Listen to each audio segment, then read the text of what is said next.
and welcome to CA foundation. कोई बता सकता है क्या हमारा एग्जामिनेशन कब होने वाला है? एग्जाम कब होने वाला है? करंट प्रोविजन के हिसाब से तो एग्जाम है दिसंबर 2024 के अंदर। जस्ट क्योंकि आप आए हैं तो आपके नॉलेज में जरूर होना चाहिए इस बात का कि आईसीआई ने कुछ समय पहले, आईसीआई कौन है? Institute of chartered accountants of India, हमारा आपका माई बाप, ठीक है क्या, जो सारा रेगुलेटिंग अथॉरिटी है अपना। तो आईसीआई ने कुछ दिनों पहले एक प्रेस रिलीज जारी किया। उस प्रेस रिलीज बोला है कि अभी जो सीए फाउंडेशन और सीए इंटर के एग्जाम साल में 2 बार होते हैं, अभी 2 बार होते हैं। जैसे फाउंडेशन 2 बार होता है, 2 बार कब होता है?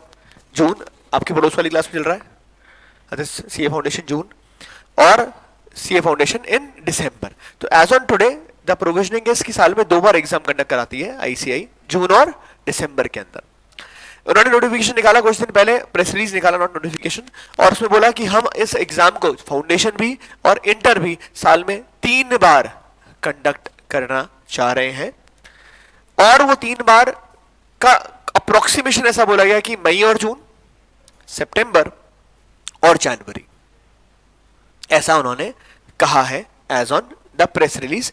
It is not officially announced. So December 24 can be September 24. So अगर आईसीआई का नोटिफिकेशन आपके लिए आ गया तो आप एग्जामिनेशन दिसंबर में ना देंगे, आप एग्जामिनेशन कब देंगे? सितंबर 24 में देंगे। अपना करिकुलम उस तरह से रिवाइज कर दिया जाएगा और हम सितंबर के लिए पढ़ाई करना स्टार्ट करेंगे। आई होप मेरी बात समझ में आती है आपको। So it saves your time as well. आपको दिसंबर की जगह एग्जाम कब देने को मिल जाएगा? सितंबर में ही एग्जाम देने को मिल जाएगा, ठीक है। कमिंग टू सीए फाउंडेशन, मुझे कोई बताएगा किसी को इसके बारे में थोड़ा बहुत नॉलेज अगर हो तो, कि क्या क्या होता है, कैसे कैसे होता है? बाई चांस कोई नॉलेज लेकर बैठा है, साथ कोई ध्यान लेकर बैठा है, किसको पता है? हाँ, सब्जेक्ट कौन कौन से?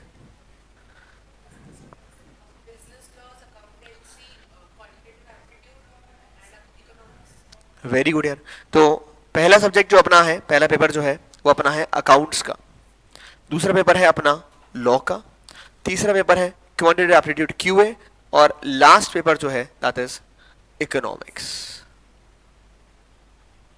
नाउ अकाउंटेंसी एंड लॉ की अगर अपन बात करते हैं तो ये 2 पेपर जो है ये हमारा सब्जेक्टिव पेपर है। कौन सा पेपर है?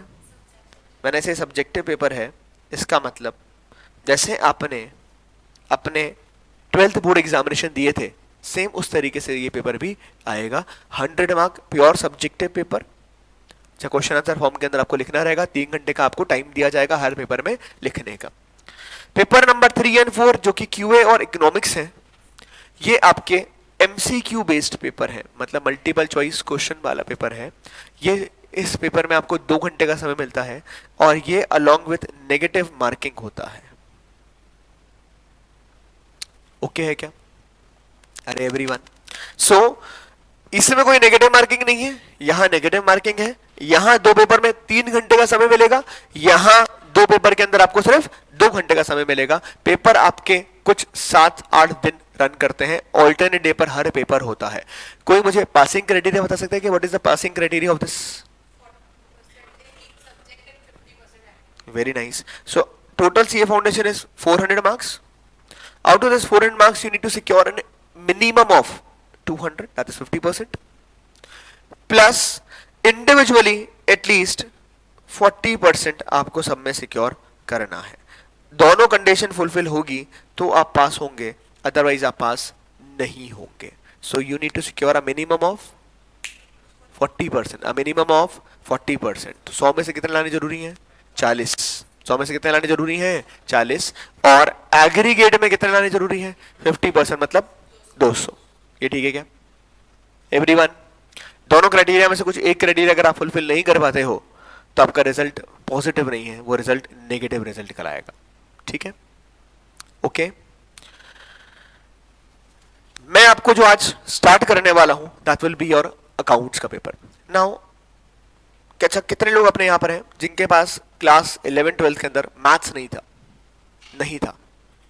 ओके कितने लोग ऐसे हैं जो मैथ्स नहीं थे और सोचते हैं कि maths has a very very big role in CA? ऐसे कितने लोग मैथ्स था? बढ़िया। नाउ अगर मैं पेपर नंबर 3 क्यूए की बात करता हूं आपसे, तो इस पेपर नंबर 3 क्यूए के अंदर 3 सेक्शंस हैं। कितने सेक्शंस हैं? 3। इसमें पहला है मैथ्स, दूसरा है स्टैटिस्टिक्स और तीसरा है logical reasoning. Mathematics, statistics and logical reasoning. Statistics आपने थोड़ा थोड़ा पढ़ाई है इकोनॉमिक्स के साथ के अंदर, ठीक है। हाँ पर कुछ एड ऑन लेस भी होगा, टॉपिक के नाम सुने सुने दिखेंगे आपको, पर अंदर की चीजें थोड़ी थोड़ी अलग होना स्टार्ट हो जाएगी। एलआर आपके लिए टोटल नया है। एलआर आपके लिए टोटल नया है।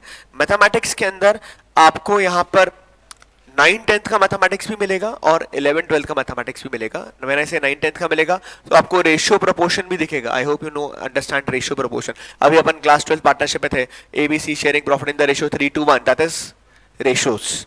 तो रेशियो प्रोपोर्शन इंडाइसेस लॉग भी आएगा। At the same time class 12 का जो मैथमेटिक्स इंटीग्रेशन वगैरह जो कुछ भी है वो भी थोड़ा थोड़ा यहाँ पर आपको देखने को मिलेगा, ठीक है। टाइम वैल्यू ऑफ मनी जैसे एक चैप्टर था वो भी आपको यहाँ पर आएगा। Now this is 40 marks, this is 40 marks, this is 20 marks, ठीक है। तो जब मैं 40 मार्क्स की मैथ्स की बात कर रहा हूं तो इस 40 मार्क्स में से अगर आपके पास 11 12 के अंदर मैथमेटिक्स नहीं थी तो कुछ 10 नंबर का फर्क पड़ता है। कितना नंबर का फर्क पड़ता है? 10। वो 10 नंबर इंटीग्रेशन डिफरेंशिएशन वाले पकड़ रहा हूं मैं मैक्सिमम साइड के ऊपर। कुछ टॉपिक ऐसे हैं जो आपके लिए तकलीफजनक होंगे। तो आउट ऑफ 100 मार्क जो क्यूए का पेपर है उसमें से अगर आप नॉन मैथ्स हैं तो आपको खाली कितने नंबर का फर्क पड़ने वाला है? कितने नंबर का फर्क पड़ने वाला है? 10 नंबर का। तो आउट ऑफ 400 मार्क का सीए फाउंडेशन सिर्फ कितने नंबर का फर्क है अगर आप नॉन मैथ्स है तो? 10 नंबर का। आउट ऑफ पूरा 100 नंबर का क्यूए पेपर 10 नंबर का मैथमेटिक्स का फर्क पड़ता है अगर आपके पास मैथ्स नहीं था तो, which also means rest 90 is easily manageable and those 10 can be managed if you are willing to put some extra hard work। अगर आप थोड़ा सा extra hard work put up करने को तैयार है तो 10 भी मैनेजेबल है। उसके लिए आपको एक रिजल्ट बताता हूं इस साल का। इस साल दिसंबर 23 जो लास्ट अटेम्प्ट था उसमें से Ajmer rank 1, Ajmer rank 2, Ajmer rank 3, Ajmer rank 4 is from अपने यहां से एएसआई। नाउ उसमें से एक स्टूडेंट है who is a non maths student, जिसके पास 11 12 में मैथ्स नहीं थी। She has 99 out of 100 in mathematics, मतलब पेपर नंबर 3 क्यूए। मतलब एक नॉन मैथ स्टूडेंट के भी 99 मार्क्स हैं मैथ्स के अंदर, विच शोज कि it can be managed, it is doable, ठीक है। मैं फिर भी कहता हूं कि 10 नंबर आप राइट लेफ्ट कर सकते हैं और 10 नंबर को आप कहीं और से कवर कर सकते हैं। दूसरा, you need to understand CA foundation is a team game. मैंने से टीम गेम, इसका मतलब है आपका प्रेफरेंस 1 2 3 4 में से कुछ भी नहीं होना चाहिए। आपका प्रेफरेंस ओवरऑल सीए फाउंडेशन होना चाहिए। आपसे कोई नहीं पूछेगा कि आपके इंडिविजुअल इसमें कितने नंबर थे, आपसे क्या पूछा जाएगा आपके सीए फाउंडेशन में नंबर कितने थे। तो आपका जो भी कंसंट्रेशन है वो किसके ऊपर होना चाहिए कि मैं अपना ओवरऑल स्कोर कैसे मैक्सिमाइज कर सकूं, कैसे ज्यादा से ज्यादा लेकर जा सकूं, ठीक है क्या। तो टारगेट जो होना चाहिए वो ये होना चाहिए कि 400 में से मैं ज्यादा से ज्यादा नंबर कैसे सिक्योर कर सकता हूं, कैसे सिक्योर कर सकती हूं, ठीक है क्या। नाउ उसके लिए अगर आपको ऐसा लगता है कि आपका मैथमेटिक्स इतना स्ट्रांग नहीं है तो कोई बात नहीं, उस नंबर का जो कवरिंग है वो कवरिंग आप यहां से यहां से यहां से लेकर आओ। तो यहां फेवरेटिज्म या हेडिज्म नहीं है, ना तो किसी सब्जेक्ट को ओवर डू करना है ना ही किसी सब्जेक्ट को अंडर डू करना है। आपको एक बैलेंस मेंटेन करते हुए चलना है और उस बैलेंस मेंटेन करते हुए आपको अपना एग्रीगेट को ऊपर लेके जाना है। तो आपका टारगेट 400 में से मैक्सिमम नंबर सिक्योर करना है, ठीक है क्या। Everyone, individual extra ordinary focus करने की जरूरत नहीं है। आपका एक्स्ट्रा ऑर्डिनरी फोकस किस पर होना चाहिए कि मैं एग्रीगेट कैसे अपना मैक्सिमाइज कर सकूं, ठीक है क्या। एवरीवन आर ओके है क्या? Great, okay. इसके बाद आपको एक आईसीआई का रजिस्ट्रेशन कराना है, जो कि ऑनलाइन होगा। कैसा होगा?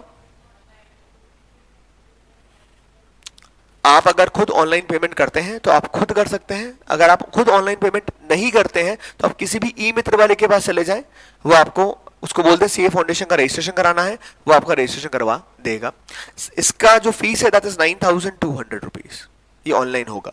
ठीक है, ये रजिस्ट्रेशन होने के बाद आईसीआई से ही हमारे पास बुक्स भी आएगी, जो हमारा बेस होगा फॉर सीए फाउंडेशन। ठीक है, इस 9,200 के अमाउंट में ही ये बुक्स भी इन्वॉल्व होती है, इंक्लूडेड रहती है। तो आपके पास वो बुक्स आएगी, वो बुक्स अपना बेस होगा पढ़ाई करने का। ओके, इसके अलावा कुछ भी अगर एक्स्ट्रा देना रहेगा तो मैं आपको वो ऑलरेडी प्रोवाइड कर दूंगा, आपको उसके लिए अलग से कुछ भी करने की जरूरत नहीं है। तो बेस वुड बी आईसीआई का स्टडी मटेरियल जो आईसीआई भेजेगा, और extra would be provided by me. So आपके एंड पर आपको कुछ भी लेने देने करने की जरूरत नहीं होती है। ठीक है, किसी ने ऑलरेडी आईसीआई का रजिस्ट्रेशन करा लिया है? वेरी गुड यार, वेरी वेरी गुड। बुक्स आ गई है क्या? Very nice. ठीक है, कब कराया था registration?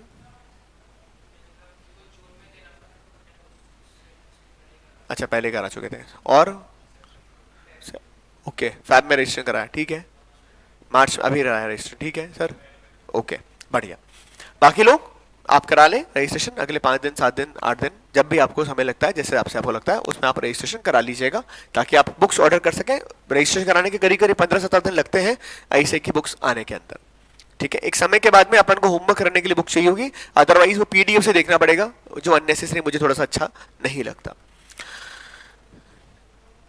Coming to syllabus of accountancy. Now if I talk about syllabus in accountancy, तो अकाउंट्स के सिलेबस में आपने जो कुछ कक्षा 11वीं में पढ़ा वो सब आएगा, आपने जो कुछ कक्षा 12वीं में पढ़ा वो सब भी आएगा। सिर्फ एक फाइनेंशियल स्टेटमेंट एनालिसिस जो है उसका रिलेशनशिप यहां पर नहीं आता है। ठीक है क्या? बाकी पार्टनरशिप भी, कंपनी भी आएगा, और उसमें एड ऑन भी होगा। अब कई लोगों को ऐसा लगता है कि सिलेबस तो सेम है, कि 11th में जो पढ़ा है 12th में जो पढ़ा है वही सेम सिलेबस आने वाला है। ऐसा नहीं है, जो आपने पढ़ा है उसके टॉपिक के नाम आपको सेम सही सुनाई देंगे, पर इसके अलावा उसमें बहुत कुछ एड ऑन होता जाएगा, both in terms of content and in terms of difficulty. ठीक है, तो टॉपिक के नाम हो सकता है सुना सुना हो, पर अंदर का कंटेंट जो है वो चेंज होना स्टार्ट होगा। एक एग्जांपल के तौर पे आपने क्लास 11th के अंदर पढ़ा था रेक्टिफिकेशन ऑफ एरर, पढ़ा था, रेक्टिफिकेशन ऑफ एरर पढ़ा था। अब जब आप क्लास 11th, यहां पर वापस रेक्टिफिकेशन ऑफ एरर आएगा, सी फाउंडेशन में भी आएगा। अब जब क्लास 11th में आपने रेक्टिफिकेशन ऑफ एरर पढ़ा था, वहां आपने सिर्फ करंट ईयर एडजस्टमेंट्स के ऊपर बात करी थी, मतलब इस साल कोई गलती है तो उसको रेक्टिफाई करना है। ठीक है, अब सीए फाउंडेशन वो तो आएगा ही आएगा, इसके अलावा उसमें एड ऑन हो गया कि अगर रेक्टिफिकेशन नेक्स्ट ईयर हो रहा है, करंट अकाउंटिंग ईयर में रेक्टिफिकेशन नहीं हो रहा है, तो क्या होगा? कुछ कुछ पार्टनरशिप के पास्ट एडजस्टमेंट की तरह, बट नॉट एग्जैक्टली दैट। मेरी बात समझ में आती है क्या? तो इस तरह से चेंजेस होना स्टार्ट हो जाएंगे। अब डेप्रिसिएशन के आपने कितने मेथड पढ़े? 2। कौन से 2 मेथड पढ़े? एसएलएम और डब्ल्यूडीवी। एसएलएम डब्ल्यूडीवी के अलावा यहां पर 4 मेथड और साथ के अंदर ऐड हो जाएंगे, कैलकुलेशन करने के तरीके। Accounting remains the same. ठीक है क्या एवरीवन?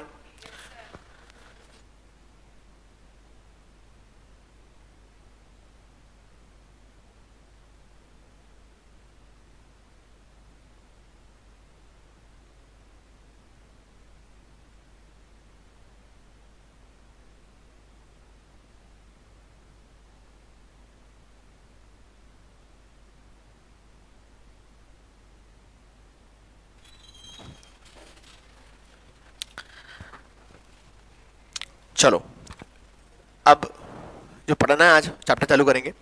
चैप्टर जो मैं स्टार्ट करने वाला हूं आज, उसका नाम है बिल्स ऑफ एक्सचेंज। सुना सुना है क्या? पढ़ा है क्या किसी ने? सीबीएसई वालों ने तो नहीं पढ़ा। पढ़ा है क्या सीबीएसई वालों ने? नहीं। आरबीएसई वालों ने पढ़ा है क्या? चलो ठीक है। सीबीएसई वालों के तो आप पहले से क्लास 11 से टॉपिक हट गया था, otherwise it was a part of class 11। Otherwise आपके जब आप क्लास 11 में थे तो ये टॉपिक आपके यहाँ से डिलीट हो चुका था। ठीक है, पर तो भी आपको बिल्स ऑफ एक्सचेंज के बारे में पता है। बिल्स ऑफ एक्सचेंज के बारे में कैसे पता है? कुछ कुछ आपने सुना है। बिल्स रिसीवेबल सुना है? सुना है क्या? Bills payable, bills receivable, bills payable, ऐसा सुना है क्या?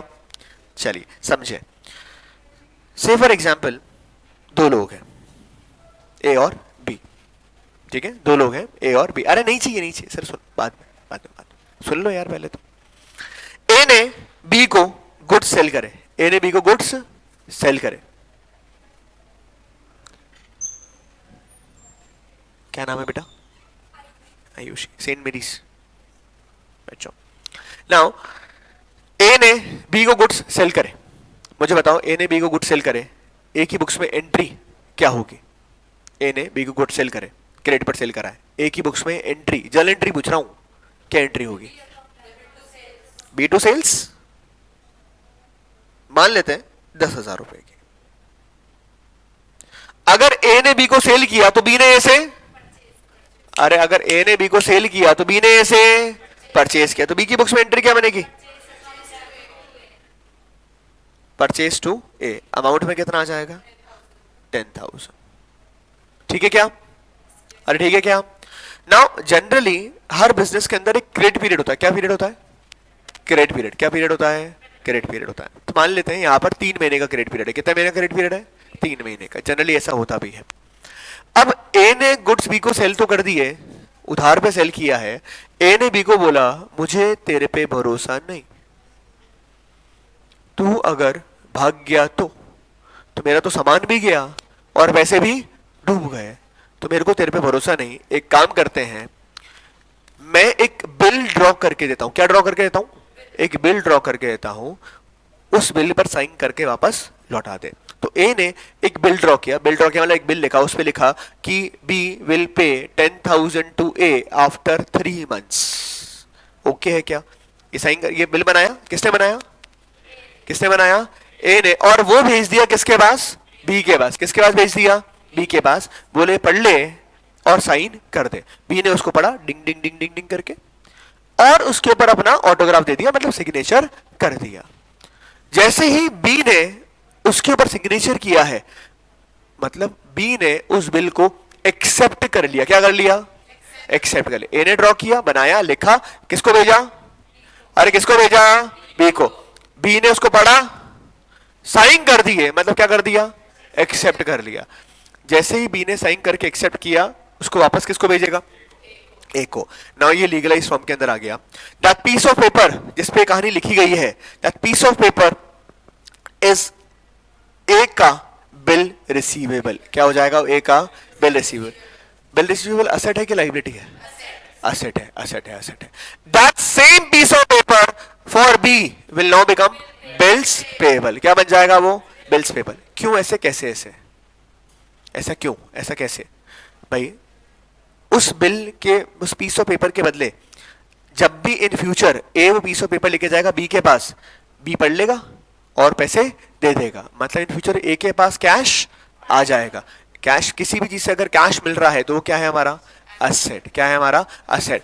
सेम पीस ऑफ पेपर जैसे ही कोई भी बी के पास लेकर आएगा, बी को पढ़कर क्या देने पड़ेंगे? पैसे देने पड़ेंगे। मतलब बी के यहां से कैश जाएगा, इन फ्यूचर कैश जाएगा, मतलब बी के लिए क्या हो गया? वो लाइबिलिटी। क्या हो गया? वो लाइबिलिटी। क्लैरिटी है क्या एवरीवन? सो ए ने बी को बोला मुझे तेरे पे भरोसा नहीं, एक बिल बना के दे रहा हूं, उसमें साइन करके दे दे। बी ने उसको पढ़ा, साइन करके ए को दे दिया। That piece of paper for A is known as bill receivable. तो bill receivable is asset, assets are debited. Who is the giver? B is the giver. तो B are to B. Amount में कितना आ जाएगा? 10,000। ठीक है क्या? B की बात करते हैं, बी की बुक्स में बात करते हैं। Who is the receiver of the bill? A is the receiver of the bill. That piece of paper for B is a liability. क्या बोला गया उसको? Bills payable. लाइबिलिटी है, लाइबिलिटी आर डेबिटेड और क्रेडिटेड? तो A account debit to bill payable. Amount में कितना आ जाएगा? 10,000। That same piece of paper is an asset for A, which is bill receivable. That same piece of paper is liability for B, which is bill payable. Clear है क्या? Everyone? अरे everyone? Now 3 महीने की समय सीमा समाप्त हुई। 3 महीने की समय सीमा समाप्त हुई। 3 महीने की जब समय सीमा समाप्त हुई, वो बिल किसके पास पड़ा हुआ है? अरे किसके पास पड़ा हुआ है? ए। तो ए दौड़ा दौड़ा दौड़ा दौड़ा गया किसके पास? बी के पास। बी वाले बोला बी अंकल ये आपके नाम के पैसा पेपर पे आपने साइन करके दिया था, ये 3 महीने की समय सीमा समाप्त हो चुकी है, ये बिल रखो, पैसे दे दो। बी ने बोला ओके, बिल दो, पैसे ले लो। अरे ठीक है क्या, अरे ओके है क्या? सो ए के बाद से क्या जा रहा है? To B R. कितने का बिल गया? ए के बाद क्या आ रहा है?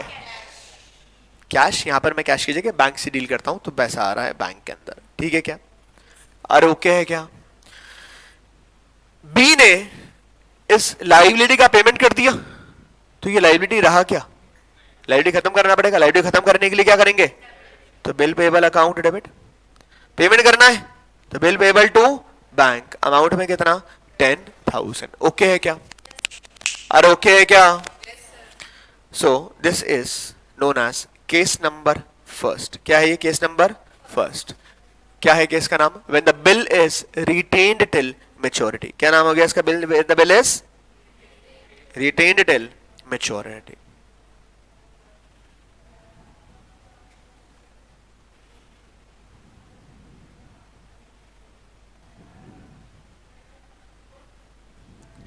अरे ओके है क्या एवरीवन?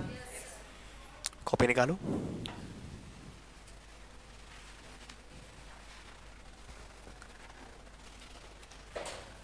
चैप्टर का नाम डालना बिल्स ऑफ एक्सचेंज। बढ़िया सा सुंदर सा नया रजिस्टर और बढ़िया से एकदम हेडिंग डालना उसके ऊपर। क्या हेडिंग डालोगे? Bills of exchange.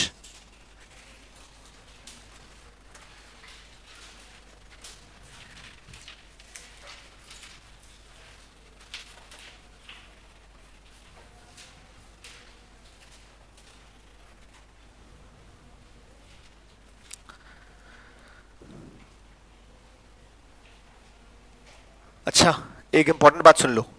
देखो एक चीज, मैंने कौन से कलर के पेन से लिखा है? कौन से कलर के पेन से लिखा है? Black. Important update examination point of view से, सीए के हर लेवल पर आपको सिर्फ और सिर्फ ब्लैक पेन का इस्तेमाल परमिसेबल है। खाली कौन सा पेन का इस्तेमाल परमिसेबल है? ब्लैक। आज कोई बात नहीं, आज कोई बात नहीं, पर अब से आपके बॉक्स में आपको ब्लू पेन चाहिए ही नहीं। आपको सिर्फ कौन सा पेन चाहिए? ब्लैक। और प्लीज अंडरस्टैंड, ब्लैक से ही लिखने की हैबिट भी डालना। क्यों? क्योंकि बचपन से हम ब्लू पेन का ही देखते हुए आ रहे हैं, तो हमारी आदत भी ब्लू पेन को ही देखने की है।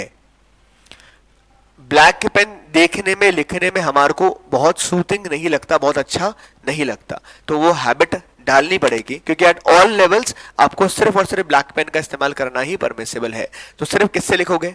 Black pen. अभी तक आप सिर्फ हेडिंग हेडिंग ब्लैक पेन से लिख रहे थे, अगर कोई ऐसा कर रहा था तो अच्छे बच्चों की तरह। अब पूरा पेज ही किससे लिखना है?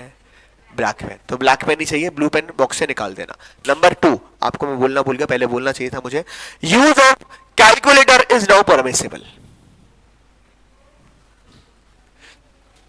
यूज ऑफ कैलकुलेटर, वो वही टुनटुन जिसको तुम चोरी चोरी चुपके चुपके इस्तेमाल करते थे, अब वो लीगली अलाउड है टेबल के ऊपर रखकर इस्तेमाल करना, ठीक है क्या? पर वो टुनटुन इस टुनटुन के अंदर नहीं होना चाहिए, ठीक है? वो आपका इस तरह का या इस तरह का कैलकुलेटर ही होना चाहिए, ठीक है क्या? और 2 कैलकुलेटर परचेज करना है। ऐसे कैसे? 2 मतलब ऐसा कर लो, कैसा भी कर लो, प्रेफरेबली चेक करेक्ट का ऑप्शन नहीं हो वो वाला खरीदना। प्रेफरेबली, प्रेफरेबली वो चेक करेक्ट आपके उसमें नहीं हो तो अच्छी बात है, होगा तो कोई बहुत हार्ड एंड फास्ट नहीं है, पर लीगली परमिसेबल नहीं होता, कोई रोकता नहीं है। 2 खरीदने, सेम तरह के 2 कैलकुलेटर खरीदने। क्यों 2 खरीदने? एक रहेगा बैग के अंदर जो आप क्लास में लेकर आओगे, एक रहेगा घर पर, घर पर जहां आपका पढ़ाई होती है, आप जहां पढ़ाई करते हो वहां पर रहेगा। और वो सेम होने चाहिए, दोनों ही कैलकुलेटर सेम क्यों होने चाहिए? For simple sort of reason. मेरे को बताओ कितने लोग ऐसे हैं जो अपने फोन पर बिना देखे टाइप कर लेते हैं? अपने फोन पर, मैं कर लेता हूं, अपने फोन पर बिना देखे टाइप कर लेते हैं, कर लेते हैं ना? बाकी तुम नहीं कर पाते, चैटिंग नहीं करते तुम, चलो अच्छी बात है। तो आप अपने फोन पर बिना देखे टाइप कर सकते हैं, आप मम्मी के फोन पे, दोस्त के फोन पे बिना देखे टाइप कर सकते हैं क्या? नहीं। तो आपका हैंड उसके ऊपर ही बैठा हुआ है। इसके लिए सेम वैरायटी के दो कैलकुलेटर होने चाहिए, क्योंकि हमारे को हमारा स्पीड डेवलप करना है उस कैलकुलेटर के ऊपर। जितना कैलकुलेटर पर स्पीड अच्छा होगा, उतना समय हमारे पास एक्स्ट्रा बचेगा at the during time of examination. ठीक है क्या? प्लस अभी आपको कैलकुलेटर चलाना आता नहीं है, मैं सिखाऊंगा। सक्षम बोल रहा बचपन से चला रहा हूं मैं, तो अब क्या बात कर रहा हूँ, चोरी चोरी चुपके चुपके ऐसे बैग में डाल डाल के टेबल के नीचे घुसा घुसा के। नहीं आता अभी आपको कैलकुलेटर चलाना, मैं कैलकुलेटर चलाना सिखाऊंगा। So please purchase 2 calculators, good quality calculators. क्यों गुड क्वालिटी? क्योंकि वो सीए फाइनल तक काम आएगा, सिर्फ फाउंडेशन थोड़ी कर रहे हो, फाइनल तक काम आएगा। परचेज गुड क्वालिटी 2 कैलकुलेटर्स जो आपका साथी रहे टिल सीए फाइनल। एक आप घर पे रख कर आए, एक अपने बैग में डालकर लेकर आए। इसके लिए दो कह रहा हूं, एग्जाम में भी 2 कैलकुलेटर लेके जाओगे। कितने लोगों को लगता है किस्मत बहुत खराब है? कितने लोगों को लगता है कि अपनी किस्मत बहुत खराब है? बाकी सबके बढ़िया है, मतलब जो छोड़ के गए एग्जाम के अंदर वो नहीं आता है। अबे क्या बोलो ना आयुष जी, किस्मत बढ़िया है किस्मत खराब है? बढ़िया है। जो छोड़ के गए हैं वो नहीं आता एग्जाम के अंदर, मतलब कभी कभी आ जाता है। अच्छा रिद्धिमा जी, खराब है। तो भाई बाय चांस आप एक कैलकुलेटर लेकर गए हो एग्जाम के अंदर और वो टुन टुन वहां पर एक्सपायर हो गया, मतलब चलना बंद कर गया, फिर क्या करोगे? इसके लिए 2 कैलकुलेटर लेके जाते हैं। कितने कैलकुलेटर लेके जाते हैं? 2, ताकि एक मर मरा जाए तो दूसरा काम आ जाए। इसके लिए आपको मैं खरीदने के लिए भी बोल रहा हूँ कि 2 कैलकुलेटर खरीदने हैं। वो 2 calculator as it is exam में लेके, बेटा तेरी किस्मत ज्यादा खराब तो कोई इलाज नहीं है ना, इसके लिए बाकी सबको ही बोला 2 कैलकुलेटर लेके जा, तो तीसरे से ले लेना, मतलब ऐसा हो गया। ठीक है, तो कैलकुलेटर खरीद लेना। 1-2 दिन के अंदर मैं कैलकुलेटर मंगाऊंगा, 2-3 दिन में आपसे मंगाऊंगा क्लास के अंदर, और आपसे कैलकुलेशन करना सिखाऊंगा, मतलब कैलकुलेटर चलाना सिखाऊंगा मैं आपको, कैलकुलेटर कैसे चलाते हैं। 2 बातें बोली मैंने इंपॉर्टेंट। आपके बैग में खाली कौन सा पेन चाहिए? ब्लैक पेन चाहिए। और क्या लेकर आना है आपको? कैलकुलेटर। कैलकुलेटर जनरली वो होना चाहिए जिसमें चेक करेक्ट का ऑप्शन नहीं हो। ठीक है, जिसमें चेक करेक्ट का ऑप्शन नहीं हो वो कैलकुलेटर जनरली आपके पास होना चाहिए। और कैलकुलेटर कितने खरीदने हैं? 2, अच्छी क्वालिटी वाले, लोकल नहीं खरीदना। ठीक है, ओके। तीसरा अपडेशन आपके लिए, अब से आपकी कोई कॉपी फिजिकली चेक नहीं होती, फिजिकल इवैल्यूएशन नहीं होता कॉपी का। मतलब इस कॉपी पर आप जो आंसर शीट लिख कर आओगे उसके ऊपर चेकिंग नहीं होती, आपकी कॉपी डिजिटली इवैल्यूएट होती है। मतलब व्हाट विल हैपन इज, आपने जो आंसर लिखा है एग्जामिनर के पास ये आंसर कॉपी नहीं जाती, उसका पीडीएफ फॉर्मेट जाता है और कॉपी पीडीएफ में चेक होती है। दैट इज द रीजन कि आपका जो कॉपी में लिखने का कलर अलाउड है वो सिर्फ ब्लैक कलर अलाउड है। सो आप अगर सोचते हो कि एग्जाम के अंदर मैं 4 कलर के पेन इस्तेमाल करके आऊंगा और वो बहुत रंग बिरंगा और बहुत सुंदर दिखेगा, तो प्लीज अंडरस्टैंड कॉपी स्कैन होगी ब्लैक एंड व्हाइट। तो आप 4 की जगह 40 कलर के पेन इस्तेमाल कर लो, पर देखेगा एग्जामिनर को ब्लैक एंड व्हाइट ही। इसके लिए सिर्फ ब्लैक पेन इस्तेमाल करना है, और आपको फाइंड आउट करना है तरीके किस तरह से ब्लैक पेन से आप सुंदर तरीके से लिख सकते हो। Okay, chapter number bills of exchange case number 1 लिखो। When the bill is retained till maturity.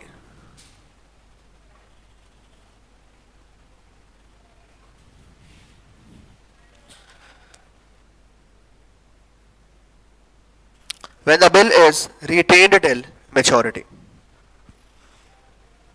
इस तरह से पेज को बाइफरकेट कर देना 2 के अंदर, ए और बी।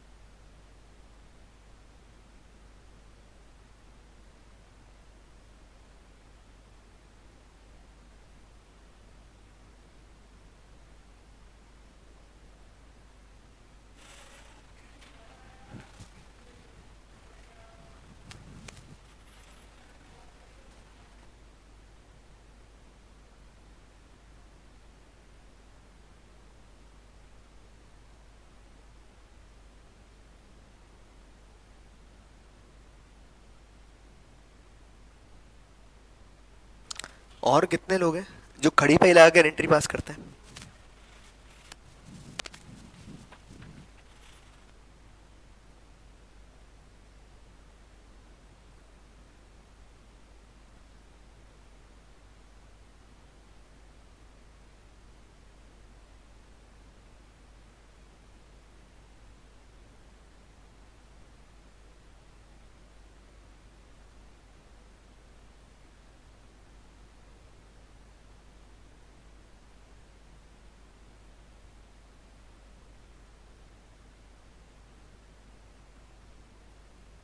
भाई side by side entries pass होगी, जैसे मैंने बनाई है ना वैसे ही एंट्री पास होगी, यही आएगा भी। अरे है बहुत स्पेस है यार, बहुत है, इतनी जगह का क्या करेगी।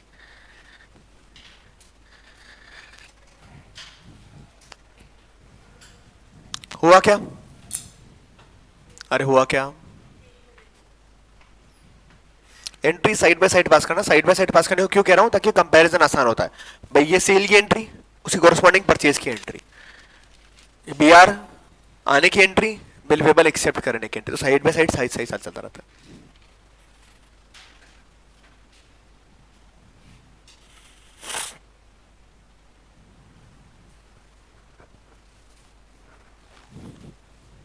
ओके अरे ओके है क्या, बढ़े आगे, ये पेज खाली छोड़ देना, आगे आगे आएगा नेक्स्ट केस नए पेज पर, हर केस नए पेज पर आएगा, ठीक है।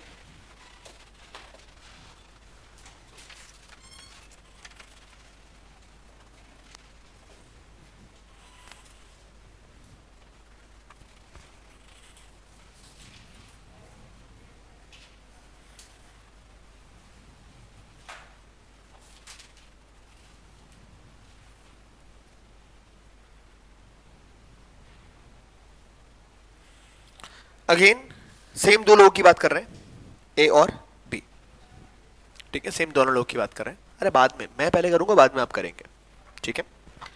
वापस से सेम कहानी, ए ने बी को गुड सेल किया, ए की बुक्स में एंट्री क्या बनेगी, बी टू सेल्स, अमाउंट में कितना आ जाएगा, ए ने सेल किया तो बी ने, तो बी की बुक्स में एंट्री क्या बनेगी, परचेज टू ए, अमाउंट में कितना आ जाएगा 10,000। अरे ओके है क्या, ए ने बी को बोला मुझे तेरे पे भरोसा नहीं है, एक बिल बना के दे रहा हूं, उस पर साइन करके वापस दे दे। बी ने बोला ओके नो प्रॉब्लम, बी ने साइन करके दे दिए, मतलब बी ने बिल को क्या कर लिया, एक्सेप्ट कर लिया।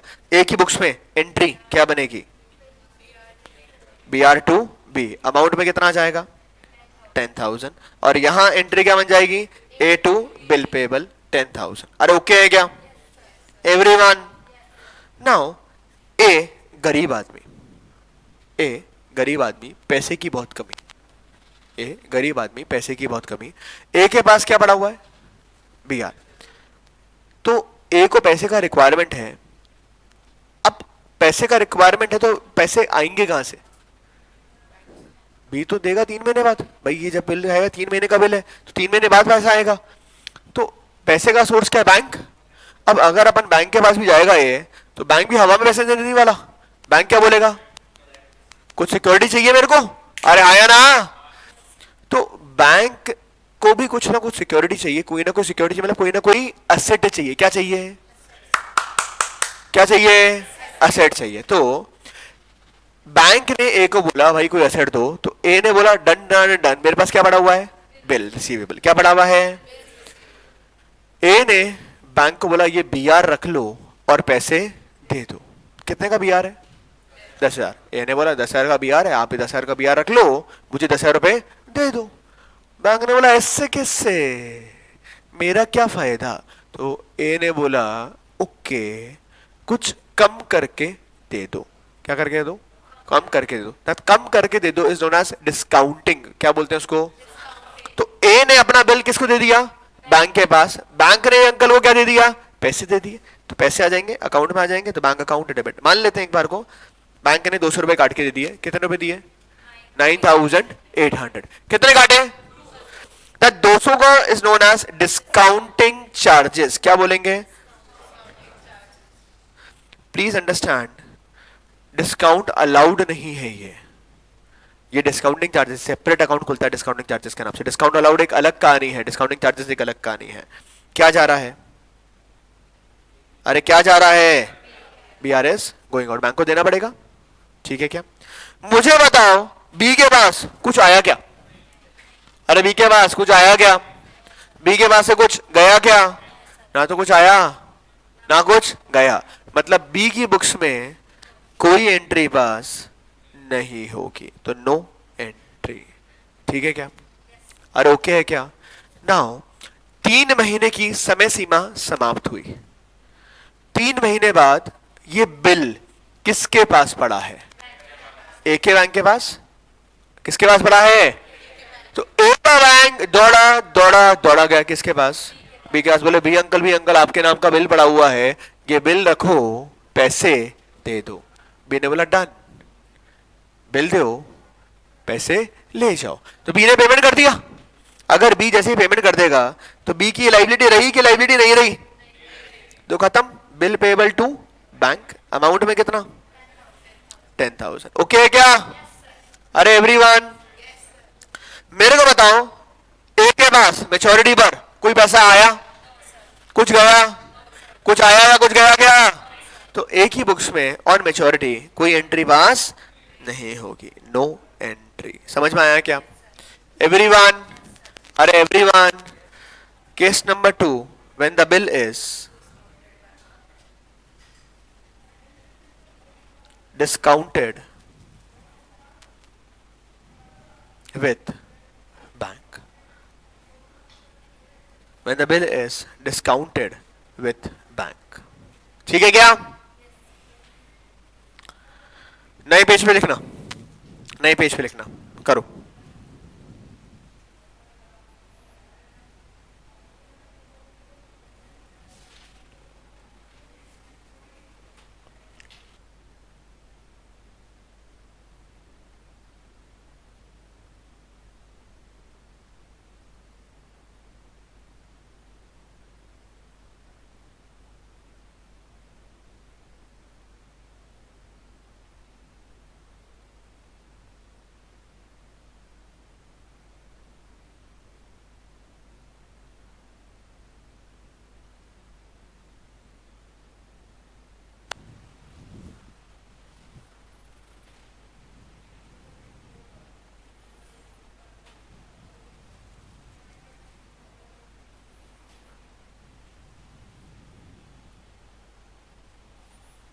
ठीक है क्या?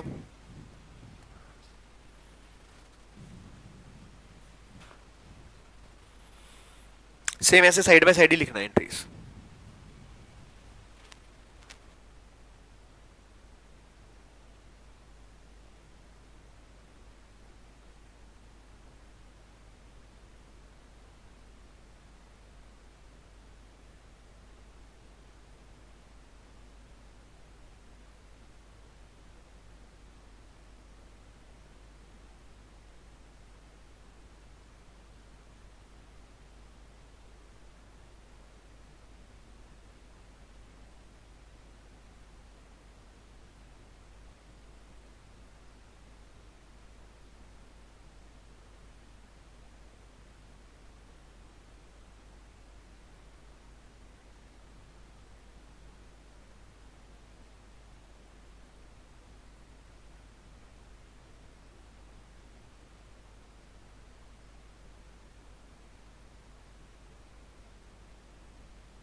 डन है क्या सब लोग?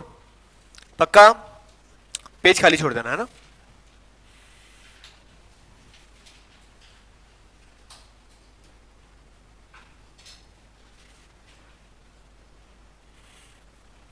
सेम बात करेंगे फिर से।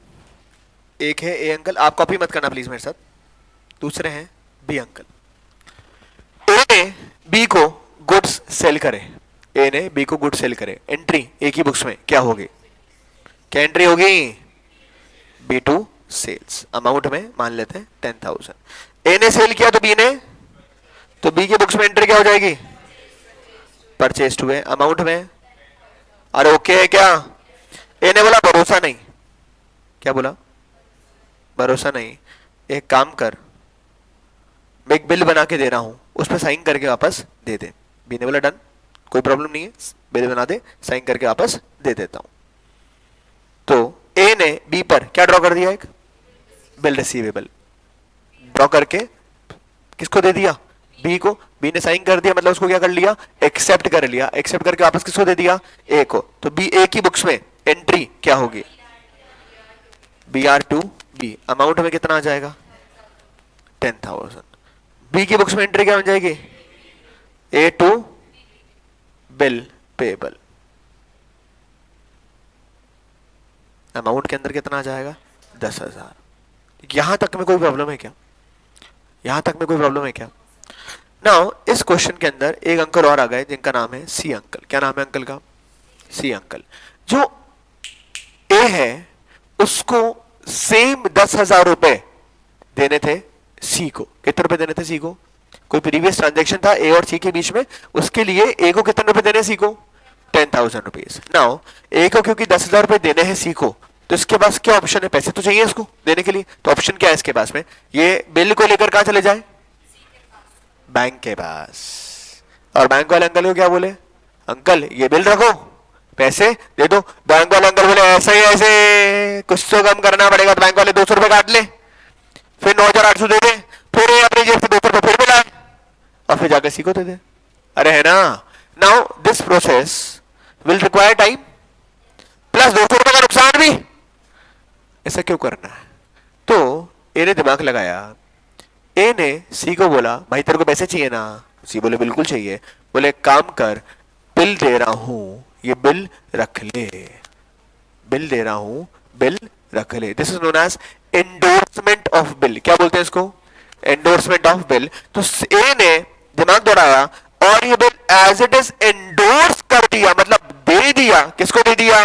सी को। तो C is the receiver, debit the receiver. क्या जा रहा है? बी आर जा रहा है। सी के पास क्या आ रहा है? क्या आ रहा है? बी आर आ रहा है। Who is the giver? A is the giver. मुझे बताओ बी के पास कुछ आया क्या? बी के पास कुछ आया क्या? कुछ गया क्या? तो बी की बुक्स में कोई एंट्री पास नहीं होगी। ठीक है क्या? अरे ओके है क्या सब लोग? अरे सब लोग बढ़िया। मेच्योरिटी आई, मतलब 3 महीने की समय सीमा समाप्त हुई। 3 महीने की समय सीमा जब समाप्त हुई तो ये बिल किसके पास पड़ा है? सी के पास। किसके पास पड़ा है? सी दौड़ा दौड़ा गया किसके पास? बी के पास। बोले भी अंकल, भी अंकल, आपके नाम का बिल पड़ा हुआ है, ये बिल रख लो, पैसे दे दो। बी ने बोला नो प्रॉब्लम, बिल दे दो, पैसे ले लो। तो बी ने बिल का पेमेंट कर दिया। लायबिलिटी खत्म, मतलब बिल पेबल अकाउंट डेबिट। क्या जा रहा है? पैसे जा रहे हैं। तो बिल पेबल टू बैंक 10,000। सी की बात करते हैं। सी के पास क्या आ रहा है? पैसे आ रहे हैं, मतलब बैंक अकाउंट डेबिट। क्या जा रहा है? बी आर जा रहा है, तो बैंक टू बी आर। मेरे को बताओ ए के पास कुछ आया क्या? ए के पास कुछ आया क्या? नहीं आया। कुछ गया क्या? तो ए के पास कुछ आया नहीं और कुछ गया नहीं, तो ए की बुक्स में कोई एंट्री पास नहीं होगी। तो ए की बुक्स में नो एंट्री। ओके है क्या? और ओके है क्या? So case number third, when the bill is endorsed.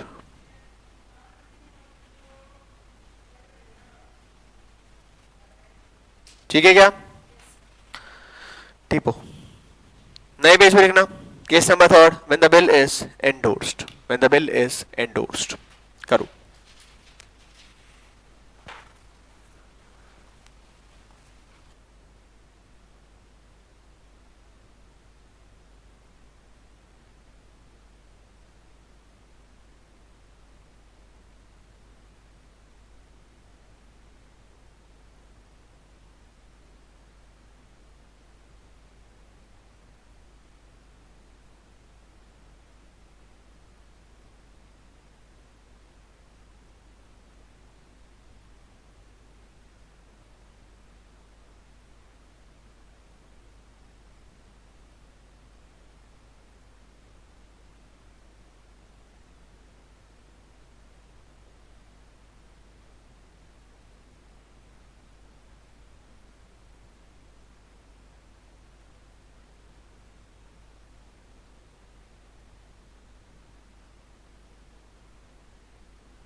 जल्दी से कर लो।